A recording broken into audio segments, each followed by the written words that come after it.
Hello. Welcome to the podcast channel of the Chair in Contemporary Strategic Issues. This episode is an excerpt from a lecture given by Mr. Artur Kacprzyk, Analyst at the Polish Institute of International Affairs, PISM, in Warsaw, Poland. The lecture is entitled, Nuclear Power and Alliances in the New Strategic Context. We hope you enjoy listening, and to support us, don't forget to subscribe to our various channels. Thank you so much to all of the professor and all of you for such a warm welcome, and thank you for having me here. It is my utmost pleasure to be here and speak about a very timely topic. I'm also very happy to see such a great interest in this topic here.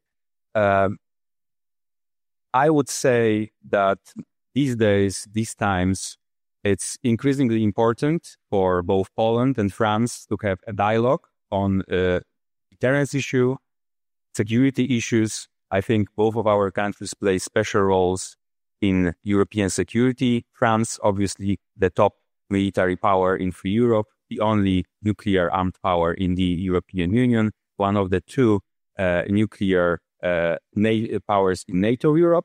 At the same time, my country, Poland, lies in a critical, central, but also difficult place on NATO's eastern flank. And since recently has the third biggest army in NATO after the United States and Turkey. As Professor already kindly said, I speak only for myself. I, from time to time, have the opportunity to offer my advice to the government, although I am not in the government. And actually, the topic of our today's meeting has become so timely recently with respect to Europe and transatlantic relations that I will take the liberty of focusing my remarks precisely on the future of nuclear deterrence on our continent and in the Atlantic Alliance, in which the US has been for many decades the main provider of nuclear deterrence, with France and Britain and their smaller nuclear forces also contributing to collective allied security. So I want this lecture and discussion to focus on analysis of the current and future nuclear threats and present some recommendations, which I hope we will discuss later. But before going into all that, I think a brief look into NATO's nuclear history is warranted. I don't want this to be an exhaustive history of all that happened in NATO, but I think this history reflects how complicated the extension of nuclear deterrence to one's allies is, especially if you are talking about deterring another nuclear armed state from attacking another country. And how difficult, by the way, is to reassure your allies that you're actually willing to do that you're actually willing to risk nuclear war to defend another country. Because after all, that's what extended deterrence is all about.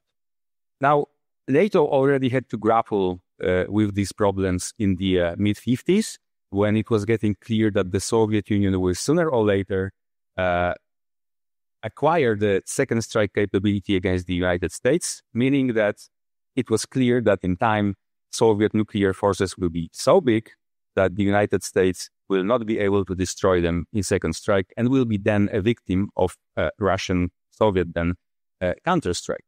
And this was important because at the time, the US and NATO strategy was one of massive retaliation. It basically assumed that if the Soviets attacked Western Europe with their numerically superior armies, NATO would first fire shorter range nuclear weapons at those armies to basically stop them, preferably at the inner German border. But at the same time, that NATO, United States especially, would strike deep into Russia to punish the Soviet Union and to destroy the war-making capability of the Soviet Union. And this was especially important, by the way, for Europeans, because it was feared during the Cold War that the Soviets could actually risk a conflict limited to Central and Western Europe, a conventional one or nuclear one, as long as the Soviet territory was not targeted. But the emergence of Soviet second strike capability meant that by using nuclear weapons to defend its allies, the US would be risking suicide, which famously led General de Gaulle to ask whether the US would trade New York or Paris, or whether it would trade Boston or Bern. And the answer is that no leader would willingly make such a trade. But at the same time, it was also obvious that United States' interest was for the Soviets not to invade and not to dominate Europe.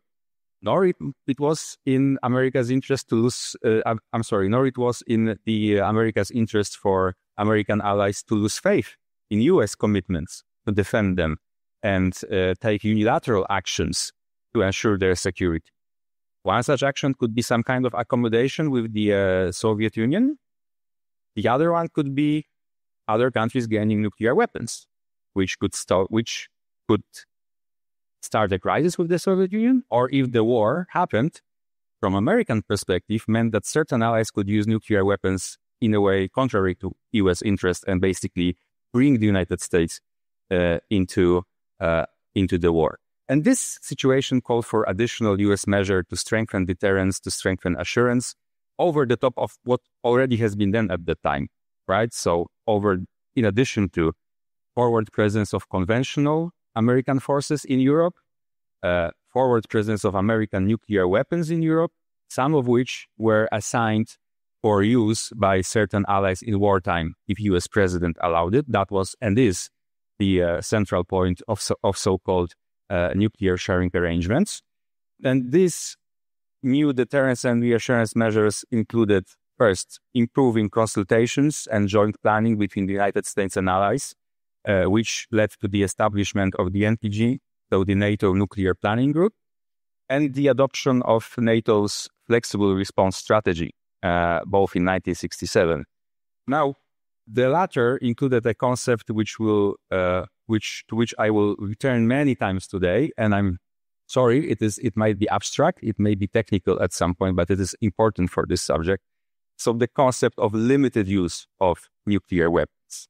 It was basically, the idea was to use maybe one or a couple of warheads at the beginning, for example, at the advancing Soviet troops, to basically send the signal to the Soviets, stop the aggression, or we will escalate further. But at the same time, the idea was to avoid a total nuclear war from the outset, as this would not be credible. And if you compare practice to theory, this strategy was similar in its logic to the concept of a threat that leaves something to a chance, or manipulation of risk, both concepts coined by Thomas Schelling, a later winner of the Nobel Prize. Schelling's idea was that total nuclear war could happen even despite the intentions of nuclear powers involved in a crisis, because things always may get out of hand. And if you have two nuclear countries using nuclear weapons, even to a limited extent, there can always be some kind of misinterpretation, what is limited and what is not. And the idea was to basically manipulate the risk of this going out of hand. So the Schelling's idea was, whoever is more determined, whoever has more resolve in such a crisis will win, and the other side will back down. Now, as is well known, France was not convinced by such theories and US efforts.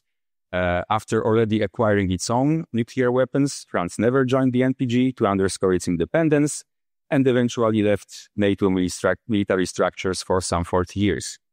In contrast, the British, who acquired the national nuclear deterrent earlier, have cooperated closely with the United States on nuclear deterrence, including through joint planning, but also through buying US submarine-launched ballistic missiles, which to this day are used by the British to carry their own nuclear warheads. Now, enough with Cold War history. Ultimately, as we know, nuclear deterrence has not failed back then. Later, I think what is important to remember, nuclear deterrence was for a very long time marginalized in NATO. For most countries in NATO, thinking about nuclear weapons revolved mostly around arms control and disarmament, especially in those countries in which there were strong anti-nuclear movements and sentiments during the Cold War, like Germany. It was only Russia's first attack on Ukraine in 2014 which spurred NATO to relearn and adapt nuclear deterrence. And now most of discussions on nuclear weapons in NATO center around deterring a Russian nuclear attack, although I would argue that the perspective of nuclear war makes any conflict less likely. Now, today it seems, let's address the elephant in the room. Today it seems that we may very well be at the turning point in the history of NATO, depending on the decisions that could be made by the Trump administration in the coming weeks and months and years, including on relations with Russia, including on peace deal between Russia and Ukraine, and including on future US military presence in Europe. Now, it is not that NATO has not weathered various transatlantic tensions before.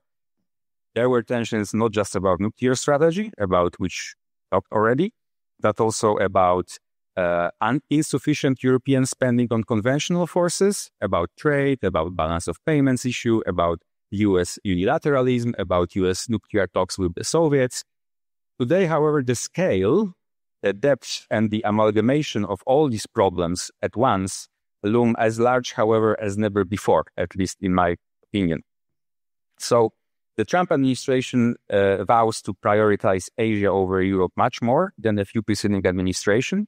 Americans have been saying that Asia is the priority for quite some time, but actually since 2014, because of what Russians did, we have seen more US involvement and more US troops here in Europe.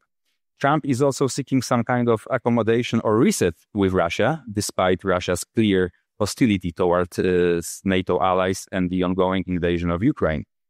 The US also puts much more pressure on European allies to extract greater military spending and concessions on economic issues or even internal politics here in Europe, and suggestions on making defense of allies conditional or even floating the possibility of using force against certain allies by the US is a novelty compared to the pre-Trump era. Now, all this unescapably stokes concerns among the allies about the credibility of US commitment to Europe and its future. And while I would say it is by no means a foregone conclusion that the US will abandon Europe and European allies, it is no longer unthinkable that at some point the US might indeed leave NATO or do something that would fundamentally undermine US credibility as an ally. By this, I mean, for example, withdrawing most of forces from Europe, especially withdrawing forces from countries like mine, countries which are the most threatened by the Russian invasion, or making some kind of a deal with Russia or on Ukraine or broader European security that would be highly disadvantageous for Europeans. Now, current transatlantic tensions are even more concerning given that they come on top of already ongoing earlier adverse trends affecting Europe's security and also stretching US resources and attention also in nuclear domain. So the post-Cold War order is being challenged by Russia, China, North Korea, and Iran, who all increasingly cooperate with each other. Nuclear weapons play an important role in this competition, as we see, especially by Russian threats which accompany the invasion of Ukraine. And the world is also heading towards nuclear tripolarity, as China is quickly building up not just its conventional but also nuclear forces, and will get relatively close to nuclear superpowers, so the United States and Russia. So it was quite a bit of introduction. Today, I will make three main points. First, in any case, Europeans should contribute more not just to conventional, but also to nuclear deterrence, to try to complicate Russian calculations, complement the US efforts as long as the US is still in NATO, and make up for any deficits in American credibility and capabilities.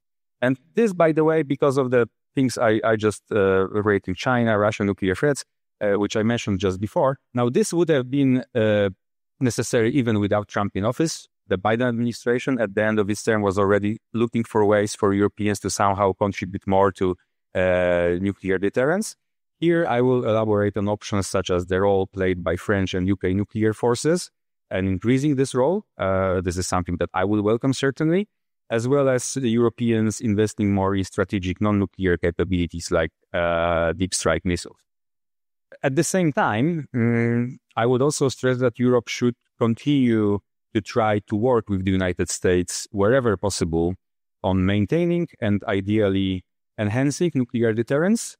This is because in a purely military sense, I don't think Europeans can provide nuclear protection for the continent as credible militarily, again, as the US one, at least not quickly.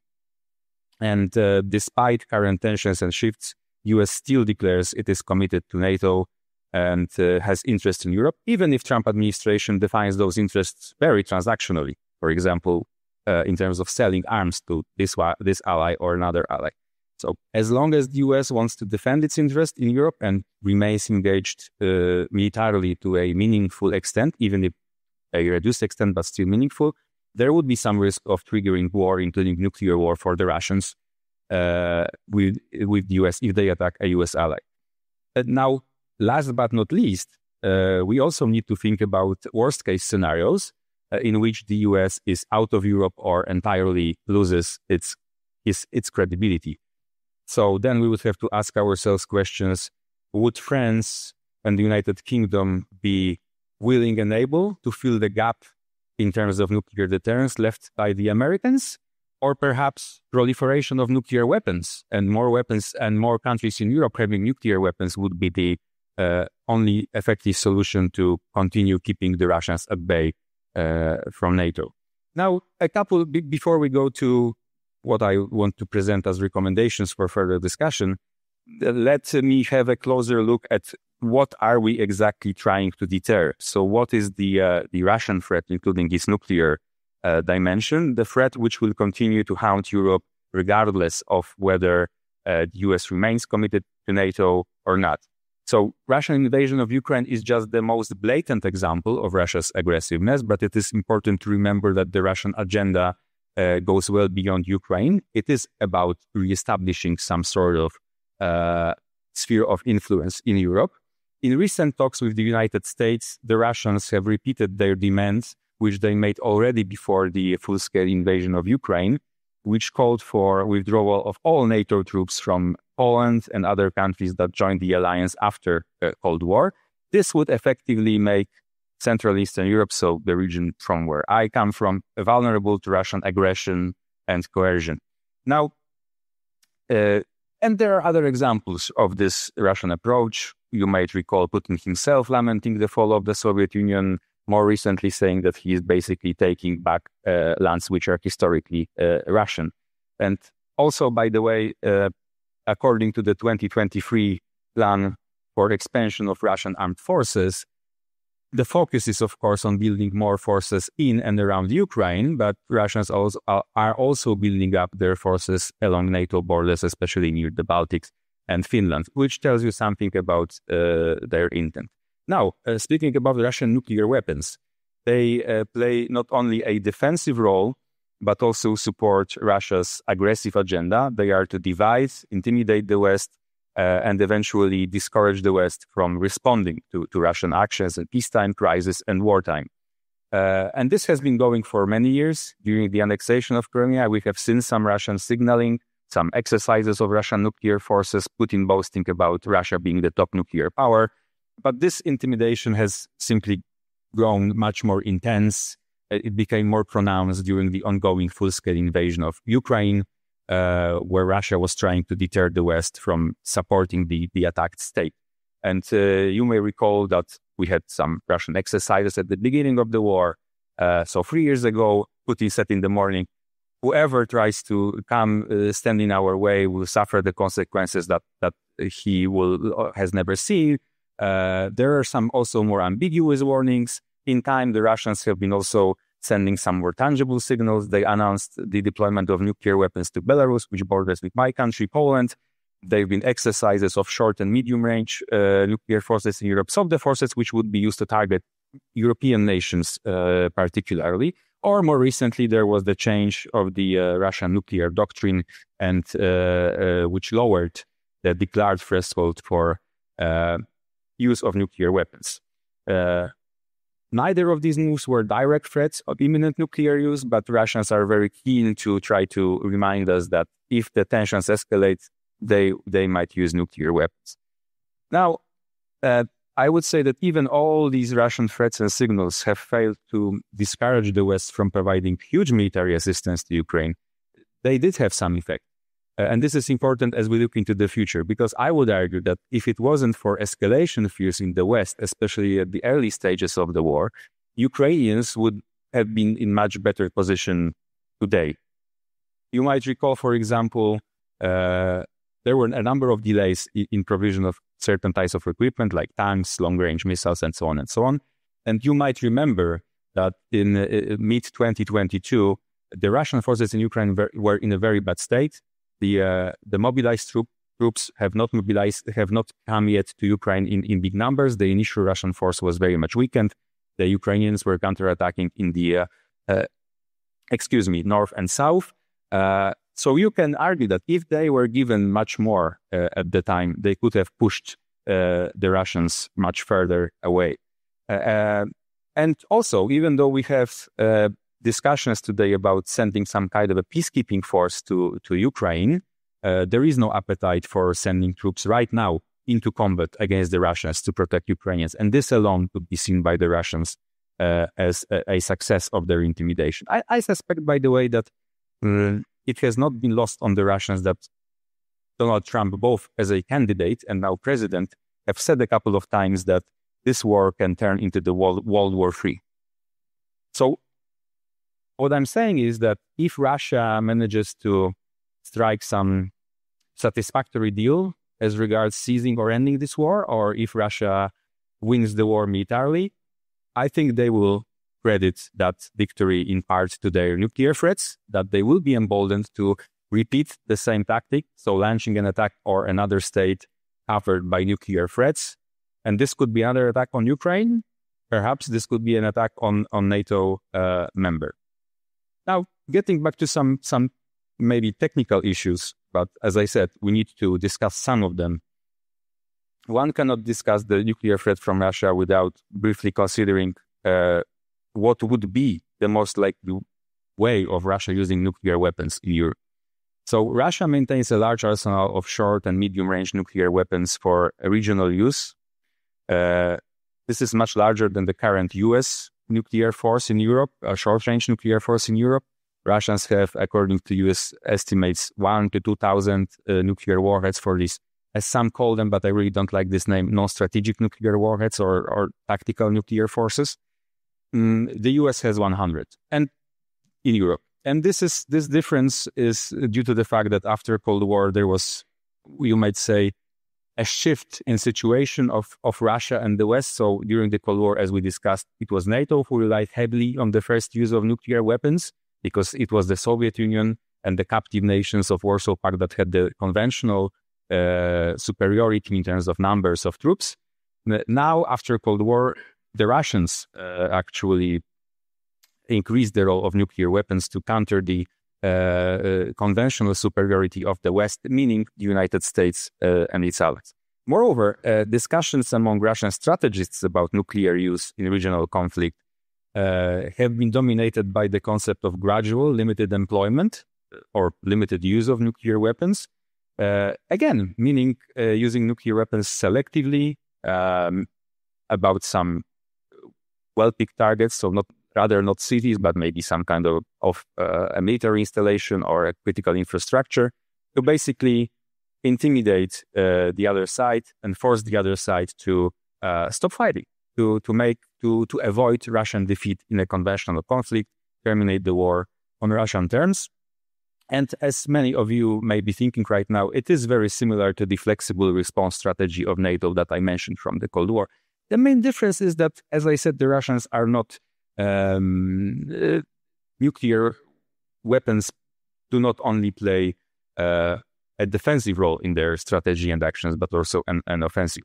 And absolutely last thing in this segment, I think we should not go to extremes when we assess the possibility of Russia actually using nuclear weapons. What I mean is that we should be neither paralyzed by this prospect nor complacent about it. During the ongoing war, Russia clearly sought to deter NATO countries from joining the war, from intervening with their own troops. So from the very beginning, it was extremely unlikely that they would attack the alliance in retaliation for us giving them a tank or this kind of capability or other kind of capability. On the other hand, the cautionary note would be that we have not yet witnessed a situation in which Russia was on a verge of strategic defeat, in which it could not continue fighting conventionally. And that's when the probably Russian interest in using nuclear weapons would be particularly high. Now, the closest we got to this was in the fall of 2022, when Russians were sending some signals that they might use nuclear weapons to stop Ukrainian counteroffensive in the south. Now, it is difficult to assess how credible this scenario was and what eventually persuaded Russia not to go nuclear. It definitely worried the United States at the time, which sent a number of warnings along with some allies to the Russians. This could have been a combination of issues. Russians managed to evacuate their large force from Kherson in the south of Ukraine and stabilize the line. They have been warned, according to various sources, by the US that if Russia uses a nuclear weapon in Ukraine, there will be massive conventional air and missile strikes against Russian forces in Ukraine to basically deny the Russians any gain from using a nuclear weapon there. And there were also, by the way, some warnings from some of Russia's partners, like India and China, that they would not like to see the use of nuclear weapons. Anyway, the conclusion here is that the Russians are eager to threaten using nuclear weapons. They are not that eager to use them, but we have to keep such possibility that they would use them in certain situations if they thought that the gain would be higher than a loss or cost of that doing, that this would be possible. Now, one thing that I would probably talk a lot more if we met 6 months ago would be the issue of the what the Americans call multi-theater challenge. Basically, the thing is that even if we set the transatlantic tensions aside, and even if we are not in a situation in which Russia is emboldened by how the war ended, there is the China angle, which I mentioned. So one risk related to China's growing conventional and nuclear forces is that if there is a war between US and China in the Pacific, that could be seen by the Russians as opening some opportunities here in Europe. Like they might, for example, think that the US would not risk 2 nuclear wars at the same time. The other thing is that as Chinese capabilities grow, and if you think about this risk of 2 wars happening at the same time, some US forces, including some nuclear forces, would be engaged in Indo-Pacific, and they might not be available for operations here in Europe. This is why I said that it was already the Biden administration which started to encourage the allies to think how they can contribute more to deterrence in Europe. Okay, that is enough of scene setting, I would say. Let's go to maybe recommendations and some questions, as I don't have all the answers. But first issue, is there a chance for working with the Americans still on nuclear deterrence? Well, in theory, it is. There is one, because as the new defense secretary noted during his visit to Poland, to Brussels, and to other places, the European allies, according to new US administration, should take over the primary responsibility for conventional security of the continent, which implies that the nuclear deterrence will remain the prime task for the Americans. Actually, what is interesting is that if you look at what the experts related to the Republican Party and sympathetic to Trump have been writing for many months, actually many of them recommended US deploying more nuclear weapons in Europe. Now, in practical terms, I don't think this is realistic in current political climate, when the Americans are trying to have some kind of a reset with Russia, and also some arms control talks with the Russians and the Chinese, which probably will not succeed. But anyway, if that were to fail, and if the situation were to change, then maybe probably the Americans will be willing to do more on nuclear deterrence in Europe. Now, one particular option that I would argue should be worked out if this happens again, and that's a big if, is extending participation in nuclear sharing, which I mentioned. In practice, this could mean at least assigning aircraft from additional countries to be able to carry American nuclear bombs if given permission by US president during war. A further reaching option, albeit one more controversial politically, would include deploying US nuclear bombs to new countries. There would be a number of premises to do that. Both moves would make NATO nuclear forces more survivable.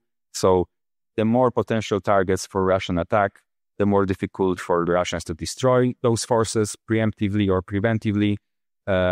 Broader participation in nuclear sharing would actually amount to better burden sharing between the US and Europe. And it seems that nowadays that's the priority for the American administration, burden sharing. And I think that also including additional countries in nuclear sharing would send an additional signal of determination from NATO to Russia, especially if it was done on the basis of a joint decision of all NATO allies, as this would be a visible signal that NATO allies are not as sensitive about nuclear weapons as Russia thinks now or might think in the future. And this could be relatively easy, by the way, to at least have additional countries contribute aircraft to carry US nuclear weapons, because over a dozen of countries in Europe is buying F-35A multi-role fighter, all of which eventually will be certified for carrying US nuclear bombs. Now, unsurprisingly, and I wouldn't be myself if I didn't say that I think that my country, Poland, would be a prime candidate for joining nuclear sharing one way or the other if there is an opportunity. Again, big if. After all, NATO has been long stating that the broadest possible participation in nuclear sharing arrangements demonstrates NATO unity and resolve, which is a great phrase. That being said, if I look at the map, one could ask if it is really so, since no country that joined NATO after Cold War is involved in these nuclear sharing arrangements in any way. So if you look at current places of deployment of US nuclear weapons, which, by the way, are not confirmed officially by NATO, but I think everybody knows that these are Germany, Belgium, Italy, Netherlands, and possibly Turkey. These locations are not a result of a sound, up-to-date strategy, but rather a legacy of Cold War and where the weapons were when the Cold War ended. And one could also wonder what NATO has gained from sticking to self-restraints it imposed on itself in 1996, 1997 on non-deploying nuclear weapons further east. If Russia was expanding its nuclear forces in Europe anyway, NATO has been just modernizing NATO's nuclear forces and not expanding them, and not increasing their size. And as I mentioned, Russia is now deploying nuclear weapons, or at least is saying it is deploying nuclear weapons closer to NATO borders in Belarus. Now, getting to the most important things. So what I think Europeans can and should do. I will actually start with conventional capabilities, which should be strengthened substantially. Conventional capabilities cannot replace nuclear deterrence altogether. Their nuclear weapons remain unmatched when it comes to the ability to inflict major destruction very quickly. That being said, additional non-nuclear capabilities can either lower the odds of nuclear weapons being used or help in responding to such use. Now, let me be clear that the key rationale for what I'm saying here is to improve our own European security, not to placate the Americans. That being said, a more equitable burden sharing might actually help to keep Americans in and take away some of the excuses they might look for to punish Europeans for underspending on defense. And by the way, one might disagree with Trump and Trump administration about many things, but I would agree that Europe in general has underspent on defense for many, many years. And if it was different, we might have been in a much better situation today. Now, to begin with, we should be able to, as NATO, as Europeans, to defend forward, basically to stop any aggression in its tracks from any start. And we see by the example of Ukraine and the situation from the fall 2022, which I mentioned by purpose, that if the Russians manage to take some territory, and then if they are in danger of being evicted from that territory, that's when their potential interest in using nuclear weapons increases. So do not let that situation happen in the first place. Here, much more needs to be done to implement the plans NATO adopted at recent summits. Now, according to some leaks from the press, because the plans are obviously not publicly known, according to some information in I think it was German press last summer, NATO would need 35 to 50 brigades to counter a rebuilt Russian army.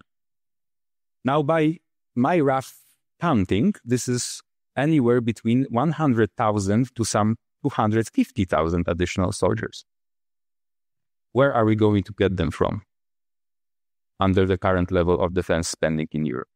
And actually, we might need more than that. If this reporting was precise, we might need more than that, because the US is supposed to withdraw some forces from Europe and limit other contributions to Europe. We just don't know when, how, which units, and how many. So yes, frontline states like mine will probably do more than we have agreed to in NATO plans. My country will spend 5% of GDP on defense this year, and we are expanding our army.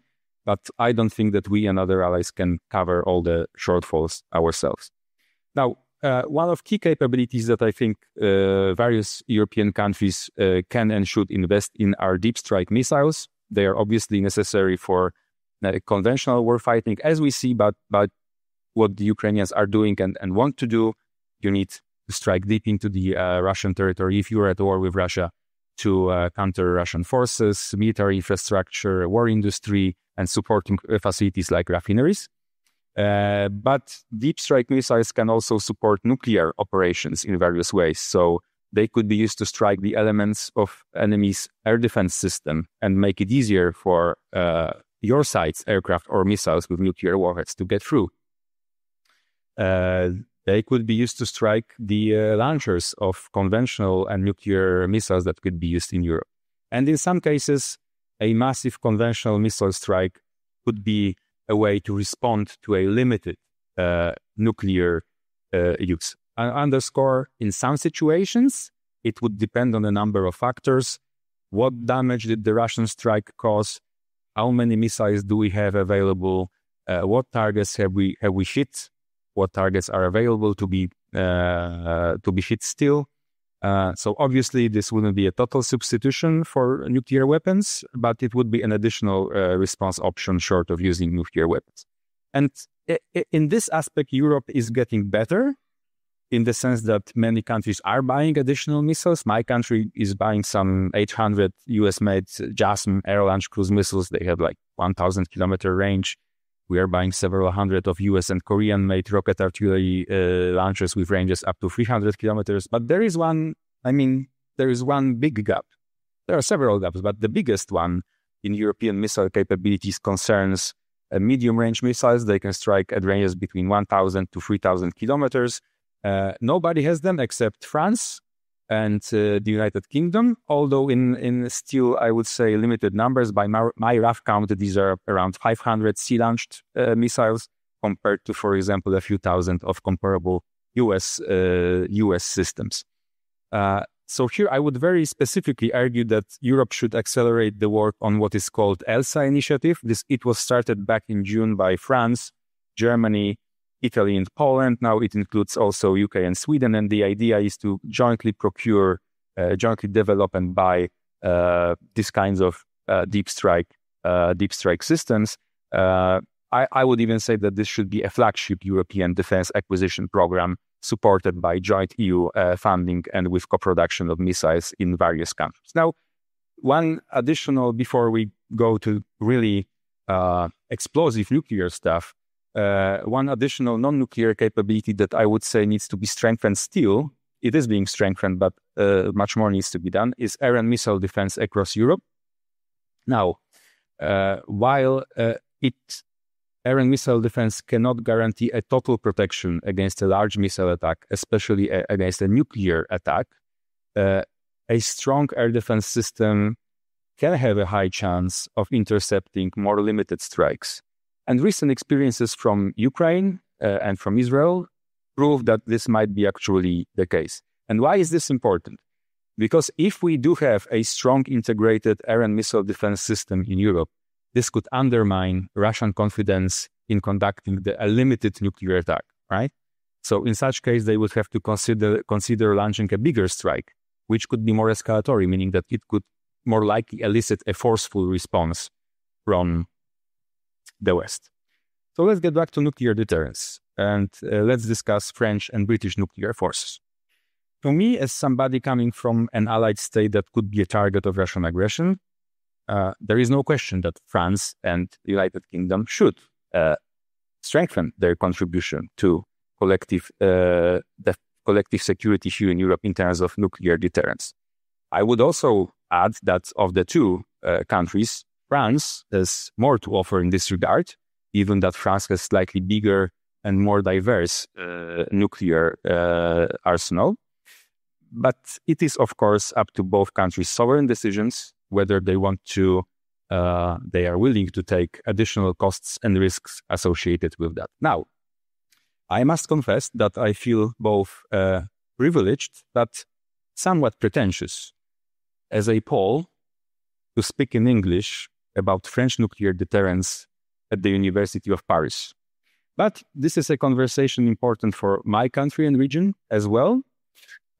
Some year ago, both the President and Prime Minister of Poland expressed their interest in having this dialogue with France. And President Macron repeatedly called for partners to share their views on the role of French nuclear forces in European security. So let me just offer you some thoughts. Obviously, there has been already a lot of debate, I know, about this in France, internationally. Many distinguished experts have expressed their ideas about it, as Alois Faye present here.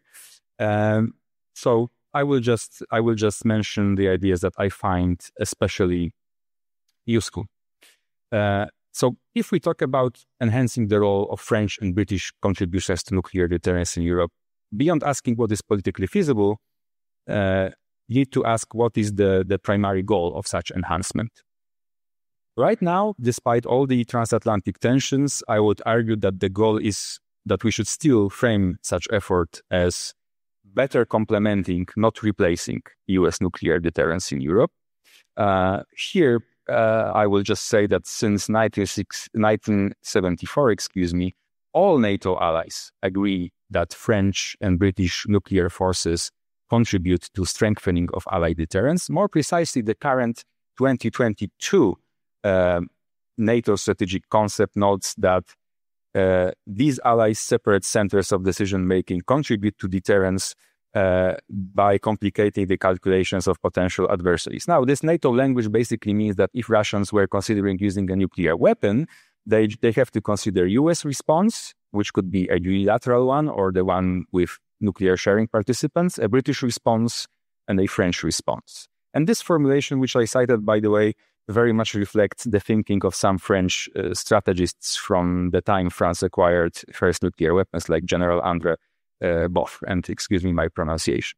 If, in turn, the Americans were to withdraw their nuclear protection from Europe entirely or lose their credibility fundamentally, the requirements for European nuclear powers in terms of additional capability, signaling, and cooperation with allies would be much higher. So let us start with discussing potential changes to declaratory policy, right? So the phrasing, which basically says when a state can use a nuclear weapon. It is pretty much straightforward in the case of United Kingdom, which, as the United States, declares that it may use its nuclear forces to defend NATO allies. French policy is more ambiguous. As President Macron repeatedly stated, the French vital interests, which are to be protected by nuclear deterrence, have a nuclear dimension, which implies that France could use nuclear weapons to defend its allies. While I think from perspective of an ally, this statement is welcome. In my opinion, it's too ambiguous, again, from a perspective of an ally. And I express this opinion while fully appreciating how sensitive this issue is here in France, both politically, due to history as well. And I took notice of the some of the responses here to President Macron's offer. That being said, if we set that historical and political sensitivities aside, I don't really see a strategic reason why a more concrete declaration would cross the apparent French red lines of maintaining independence in nuclear deterrence or maintaining some room of maneuver in a crisis. After all, neither the United States nor the United Kingdom say that they will use nuclear weapons to defend an ally. They say they may use nuclear weapons to defend an ally. So there is ambiguity and room for maneuver there. And I would also differentiate different types of ambiguity. There could be good ambiguity and bad ambiguity, I would say. So an option to do something should be, in my opinion, clearly on the table so that the aggressor understands what might happen to him. Now, this doesn't mean that one has to be very specific what the response to aggression would be, right? If you maintain some ambiguity on that, it may complicate the adversary assessment whether this action would trigger this or that response. But the option, I think, needs to be on the table. So I would say that a clear commitment from my allied perspective on the possibility of using a nuclear weapon to defend an ally would be desirable in any case. It would be absolutely necessary if France made the decision to actually try to replace the United States as a main deterrence provider in Europe if the US was no longer with us here. Short of that, again, there has been a lot of discussion. There are other options for stronger declaratory policy, which in current situation would also bring some added value, although not as much as the one that I mentioned. There is, for example, the 1994 Chequers statement between President Chirac and Prime Minister Major, where President Chirac stated that the vital interests of one of these countries could not be threatened without the vital interests of another being equally at risk, which again implies the possibility of using nuclear weapon to, in this case, defend Britain. So this could be repeated in another bilateral format, for example, or with regards to all EU partners. Let's turn towards capabilities. As I said, we will not escape technical considerations here. Most broadly speaking, if France and the United Kingdom were to play a much bigger role in nuclear deterrence in Europe, increase in their nuclear forces side would be an important political signal, especially in the French case, because it would send a signal that now this bigger arsenal is not just to defend France, it is also supposed to defend allies as well. If you look at this from more, let's say, operational or military side, actually it's the British nuclear arsenal which needs expansion to greater extent. And this, please bear with me, this where it might get a little bit abstract, but that's what we need to go through. So this has to do with capabilities to respond to a limited nuclear attack, right? So the prevalent thinking is that you need to respond proportionally to such an attack, right? To show that you can respond but not cause the Russians to respond in an escalatory way. And there are various ways of proportionality. One is picking a target. If they attack an airbase, you don't necessarily start with attacking Moscow. You know what the response would be. If they use a relatively small warhead, you might also want to use one. Now, UK theoretically has some lower yield or lower power nuclear warheads on some of its submarine-launched Trident missiles, ballistic missiles. I think this option is problematic given that as I advocated for improving air and missile defense in NATO, Russians are also improving theirs. So at some point they might get the ability to intercept even an intercontinental ballistic missile if it's just one missile. Another one is these sea-launched or intercontinental range ballistic missiles are associated with massive retaliation, right? Because their main task is to be launched in big numbers, mostly against cities, depending on the country, but mostly against cities. So the fear is that if the UK, for example, use just one, the Russians will see this coming on their radars and they will basically launch their whole nuclear force in retaliation, believing that it's a part of a bigger attack. Now, I don't believe the Russians would risk committing suicide by mistake, but it's not up for me to decide. I wouldn't be pushing the proverbial button, but the leader of US, UK, or France. So what I'm getting at is that the UK would gain from getting an additional, shorter range, maybe stealthier system, which wouldn't be associated with this massive retaliation capability. So basically a sea-launched or air-launched cruise missile. Now, France, in turn, has already some estimated 50 air-launched nuclear cruise missiles carried by Rafale aircraft. Now, the question would be whether this stockpile and the doctrine, which basically says how it could be used, whether they would be enough to counter the threat of Russian gradual strikes. Because Russian strategy basically says we might use nuclear weapons or strategic thinking by the Russians, right? That they might use a couple of nuclear weapons. If this doesn't work, we might repeat that, right? With another wave of strikes. So from this standpoint, at the very least, a change in French nuclear doctrine would be advisable from Allied perspective, because the French nuclear doctrine says there could be one single nuclear final warning shot, which I would argue was a very credible concept for a Cold War scenario when it was basically introduced, right? So the scenario was that the Soviet forces were getting close to the French border. Then France launches a limited nuclear strike to basically say stop. If they don't stop, France launches its nuclear weapons massively, which to me would be credible, right? Because France would be facing a credible and existential, threat. I don't think that the single warning shot concept would be that credible with regards to Russia contingency today and some kind of escalation and nuclear strikes being launched at countries like mine, for example. So additional question, of course, is if you change the doctrine, do you need more missiles? Probably yes. Let me add two more points on capabilities. On the bright side, and we are, again, going very deep into the Cold War again. If you presume that Americans are still in NATO, both French and UK nuclear forces could theoretically play a role of what was called by General de Gaulle and others in France as a nuclear trigger or a nuclear detonator.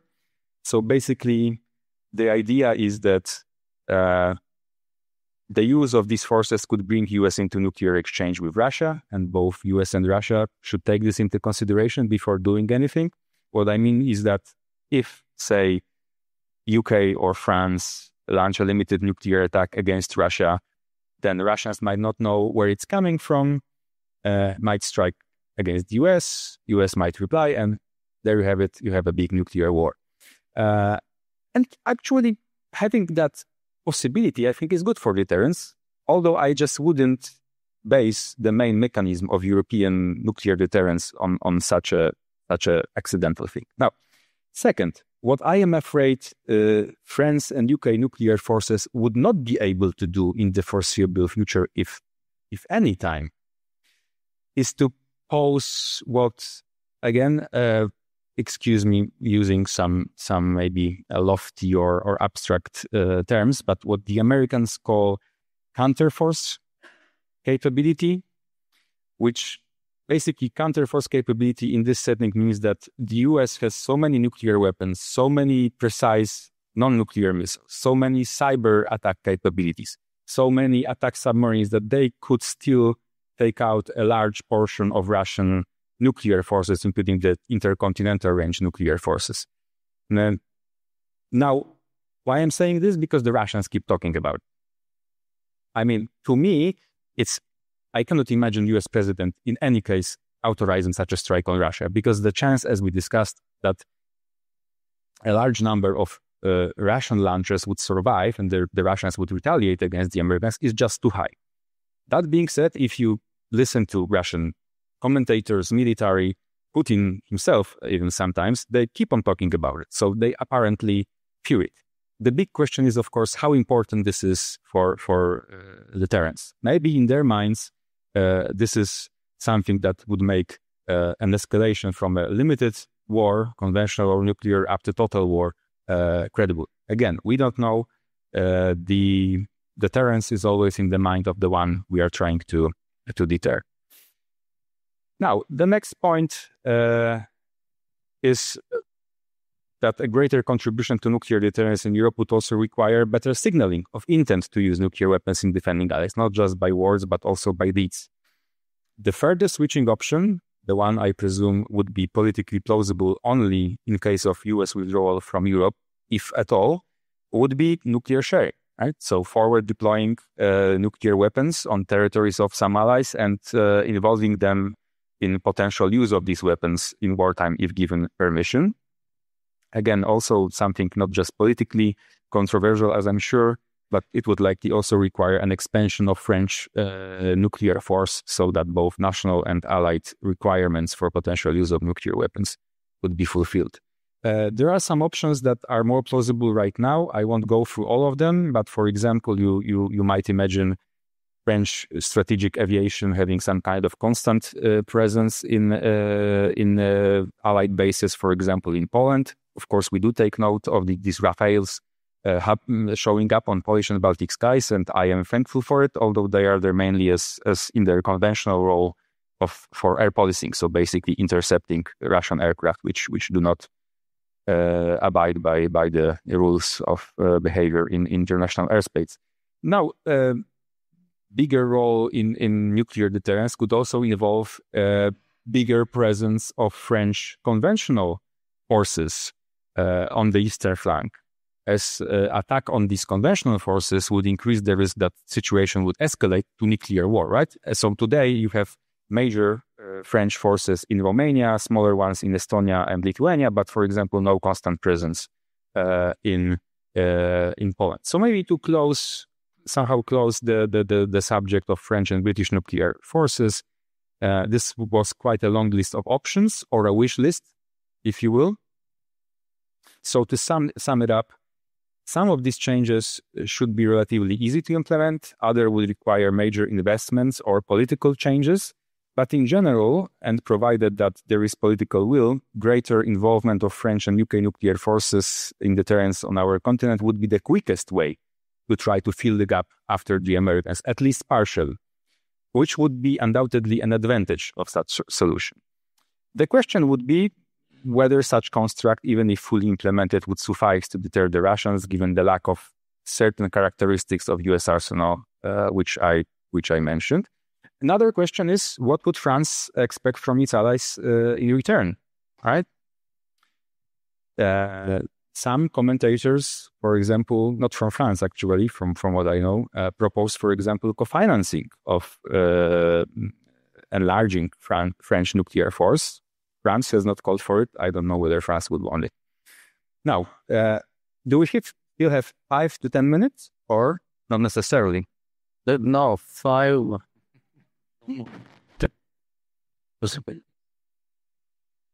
Because I just wanted to actually maybe address the most explosive issue, because if you imagine post-American Europe, in which either the France and UK do not step up when it comes to nuclear deterrence, or if they do, but the Allies basically don't believe in it, then you have just one option left, which is nuclear proliferation. We can nuclear proliferation, so countries, so additional countries acquiring nuclear weapons. But I think we might have some questions about that. So for the sake of the discussion, I will probably stop here. Thank you.